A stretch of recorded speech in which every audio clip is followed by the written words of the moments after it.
The Harkeshan Empire, an ancient alien civilization, had always considered itself superior to the lesser species that populated the galaxy. Known for their advanced technology, strict hierarchy, and territorial dominance, they treated other races with cold indifference or, at worst, ruthless disdain. For centuries, they had gone unchallenged until the humans appeared.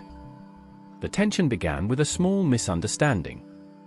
The Harkeshan Empire's rigid laws, especially concerning the transportation of rare minerals, were draconian. Humans, unaware of Harkeshan customs, found themselves accused of smuggling. A young scientist named Dr. Elias Carter was arrested while on a research expedition in Harkeshan territory. A humble researcher and engineer, Elias had been collecting samples from a remote asteroid belt near Harkeshan space. Despite his innocence, the Harkeshans conducted a sham trial. Their minds had already been made up, they needed a public display of power to assert control over the recent human expansion. No matter how many times Elias pleaded, no matter how much evidence his colleagues presented, it all fell on deaf ears.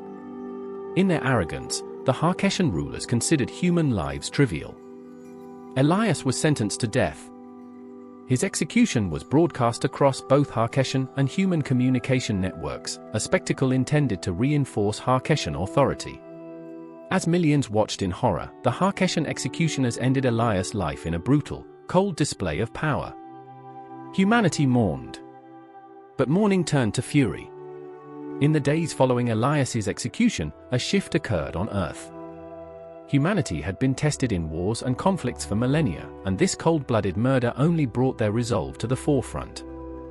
Earth's leaders held a summit, their decision swift and unanimous.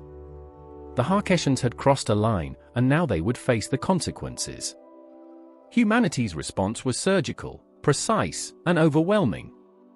The coalition, Earth's united military force, was mobilized. At its head was Admiral William James, a strategist who had proven his mettle in humanity's own interstellar conflicts. When he addressed the Harkeshan Emperor Keshik VI directly, his message was simple: your empire executed an innocent man. We demand justice. Surrender or face Earth's wrath. The emperor, a being as arrogant as he was old, scoffed. He was unaccustomed to defiance from lesser races. In his eyes, humanity was just a collection of upstart apes who had barely reached the stars. He refused to entertain the idea of compromise. So Earth struck first. Utilizing advanced cloaking technology and rapid deployment strike forces, the coalition infiltrated the heart of the Harkeshan capital. Human intelligence had located Emperor Keshik's whereabouts, deep within his citadel on Kesith Prime. Before the Harkeshan defenses even knew what was happening, the coalition's best operatives were in the Emperor's chambers. The Emperor's guards were no match. Humanity had been waiting, training, and preparing for moments like these. They moved with cold precision, and within minutes, Emperor Keshik VI lay dead, his palace in flames. The humans had left behind a single message, broadcast across Harkeshan channels: Earth remembers. The Harkeshans were in shock. They had never experienced such a personal, targeted attack. The Emperor was dead, their figurehead, their guiding light. Chaos erupted as the Empire scrambled to replace its leadership. And with no clear successor in place, the Empire quickly spiraled into disarray. Yet even in their confusion, the Harkeshan sought revenge. The Empire declared total war on Earth, vowing to erase the stain of humanity from the galaxy. Their fleets, vast and powerful, were mobilized and directed toward human colonies. Each skirmish only fueled the rage on both sides, turning the conflict into a brutal, relentless struggle. The coalition, however, had prepared for this. Knowing they were outmatched in sheer numbers, Earth's forces relied on hit-and-run tactics, ambushes, and guerrilla warfare. Human soldiers used everything from ion mines hidden in asteroid fields to cloaked squadrons waiting in the shadows.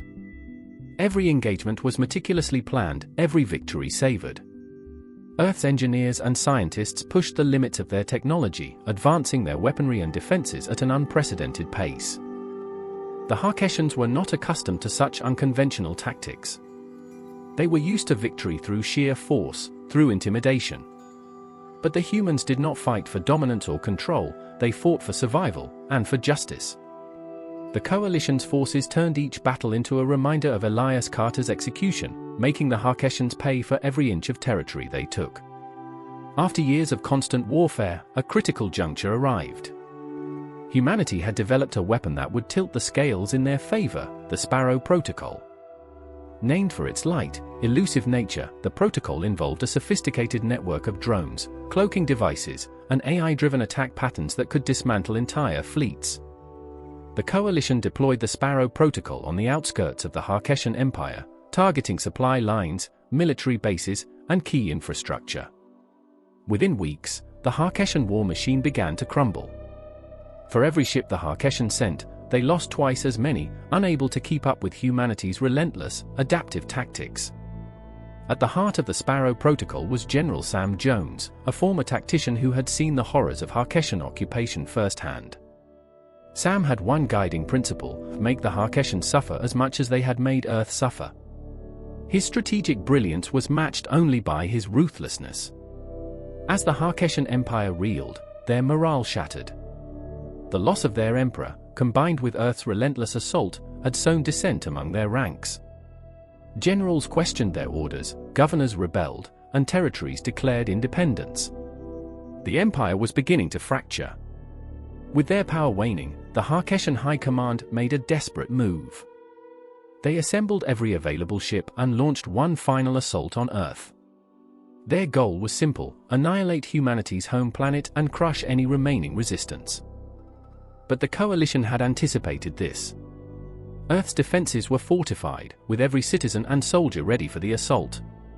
When the Harkessian fleet arrived, they found themselves facing a united humanity, fortified by defensive grids, planetary shields, and countless orbital platforms. Earth was not merely a planet, it was a fortress.